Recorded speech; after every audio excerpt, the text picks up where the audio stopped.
Okay, I'm fixing to tell y'all a story all about how I became a private investigator. So there I was, minding my own business on my 21st birthday, looking for a job at Kmart's so I could afford the luxuries of college life. And by that I mean beer. So I went to the Kmart's because my grandma worked there as a greeter, and I thought I'd have a pretty good chance of getting me a job there stocking shelves. So I went, and the guy found out that I was studying criminal justice at college, and he said, "Have you heard about loss prevention?" So I shows up for my first day of work. And it just so happened, right when I came to clock in, there was something going down, and there was this woman, and she was stealing the most crazy things. She had stolen a pound cake and a mop and a bunch of stickers, and she just had stacks and stacks and stacks of stuff in her cart and in her pockets and on her person and just everywhere. And she had a bunch of stuff, a whole shopping cart full, and she was shoplifting it and she had walked out into the parking lot to take it into her truck. And my boss, he stopped her, and she started putting up a really big fight.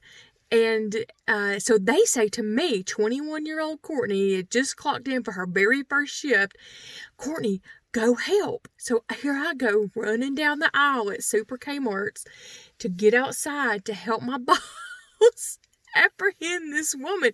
She was freakishly strong. So anyway, we apprehend her, put her in handcuffs. This was back in the day when things were physical. And we brought her back to the office and prosecuted her, and she, the cops came and they took her. And my boss was so impressed with the events of the evening that he bought us a steak dinner. And he brought it into the office there where we were. I'm sitting in the dark. The air conditioning's beating down on my face. I'm eating a steak dinner in front of all these surveillance cameras. And I was like, this is the best thing that's ever happened to me. The funniest part of that whole event was that I was also working as a probation officer as part of an internship to get my criminal justice degree. So I was working as a probation officer and working at Kmart and going to college trying to graduate. And one of my very first probationers that I got when I became a probation officer was that woman. And that was not the only time that happened. That happened several more times during my tenure as a probation officer / loss prevention ninja. That is the first of many Stakeout stories. I'll talk to y'all later.